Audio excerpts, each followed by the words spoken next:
So the pattern is, right, 3 red, then 3 blue, and then 3 green. And then the pattern repeats. So really what happens is, right, this is the first person, second person, and so on.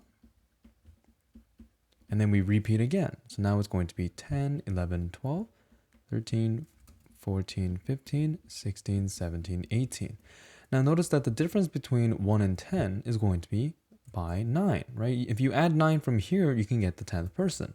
Add 9 from here, you get the 15th person. So you see that if you want to now figure out who the, right, third person is to get this specific red, right, flower, it's going to be 10 plus 9. So it's 19. And we can see that because this is the 18th person and the pattern repeats. So now we want to figure out, where does 50 come into play?